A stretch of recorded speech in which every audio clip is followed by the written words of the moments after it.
म्हणतो त्याला.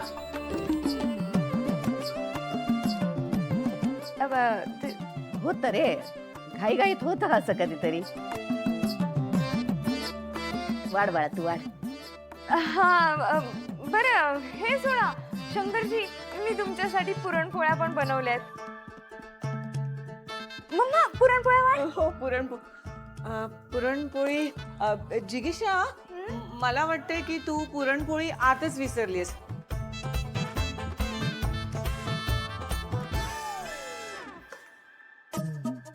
खोटा आयडी कुठली?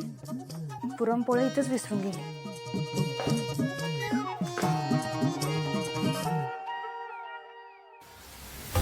जोपर्यंत मी सांगत नाही तोपर्यंत इथंच थांब, अजिबात बाहेर येऊ नको. ताई, तुम्हाला सांगते, आमची जिगीषा की नाही इतक्या सुंदर पुरणपोळ्या बनवते. तुम्ही हे सगळं हक्का मसूर, खिचडी, पुलाव सगळं सगळं विसरून जाल आणि पुरणपोळ्याच खात बसाल. जा ना जिगीषा, घेऊन ये पुरणपोळ्या. मम्मा, हा, मी आधी शंकरजींना मुगाची खिचडी वाढते. बर वाट. कोणाला घेतो? हा हा अरविंदजी, बोला. हा,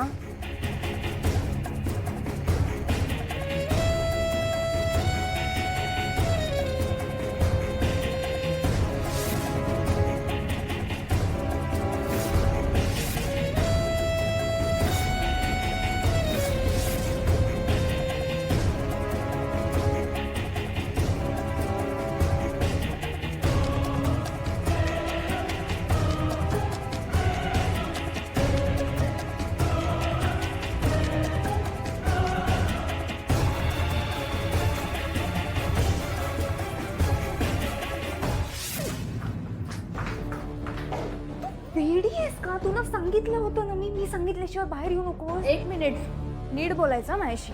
नोकर नाहीये मी तुझी. ओके, सॉरी, मला असं नव्हतं म्हणायचं. ही बोलायची पद्धत नाही. एकतर माझ्या आईने बनवलेल्या जेवणाचं तू स्वतः क्रेडिट घेतलं, वरून असलं बोलून दाखवते. ऐकून घेणार नाही मी.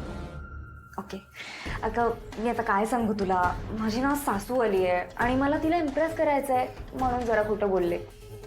तुझं लग्न ठरेल ना तेव्हा तुला कळेल. एनिवे, मी आता हे घेऊन जाते, तू इथेच थांब. ही आहे जिग्सची बेस्ट फ्रेंड. मला काही इंटरेस्ट नाही वळकी विळकी वाढवण्यात. मला पण काय हौस नाही आली. मन धावल किती बी तुझ्या पुढे पण, तुझ्या माग भिर भिर फिरत त्याला वाट मिळना. आलीस तू तार फिरल, डोक्यामधी वार शिरल, सजणे तुझ्या इना जमाना मला. पाहता मी तुला जीवन दावला, पाहता मी तुला जीवन. करायची का जेवायला सुरुवात? हा, भुकेने कावळ वाढायला लागलं पोटात. वाढायला घ्याच तुम्ही आता, खरंच. मग अपचन, गुडगुड. गायब, सगळं गायब. तब्येत आता एकदम ठणठणीत झाली एकदम. घ्या घ्या, वाढायला घ्या. तुझ्या हसण्याच्या गोड चांदण्या त्या राती उषाशी साचल्या, तुझी याद येता अजून? पावसाच्या येड्या शिवारी नाचल्या. मी तुला फक्त पाहू की तुझा फक्त राहू, शपथ तुला मला. अगं यापेक्षा जर जास्त खाल्लं तर खरंच तब्येत खराब होईल. हो हो.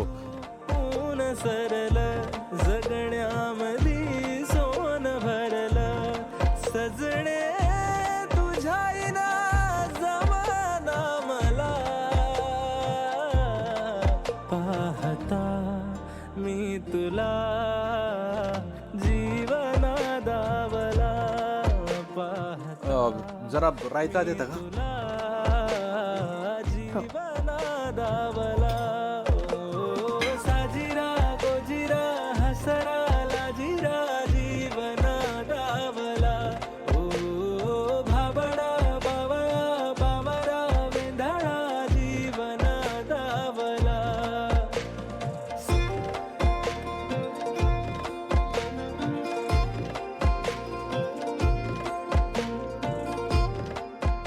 भरली वाटी.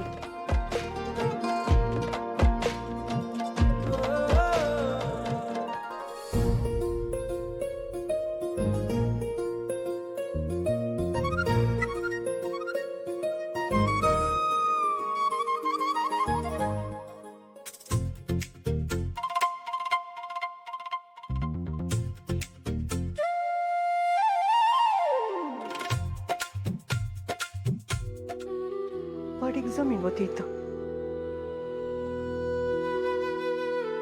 माझ्या लेकींचं नानूला हात, त्यांचं नानूला हात राबल्या, ते घर उभं करल्या. आमच्या घामानं हे घर उभं राहिलंय. मोठ्या कष्टानं या जागेला घरपणा दिलाय आम्ही. या घरानं आमचं हसणं रडणं चांगलं वाईट सगळं बघितलं या घरात.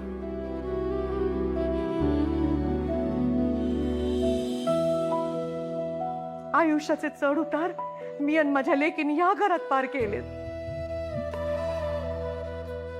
वादळ वाऱ्यापासून याच घरात तग धरून राहिलो आम्ही. ज्या घरानं आमचं जगणं तारलं,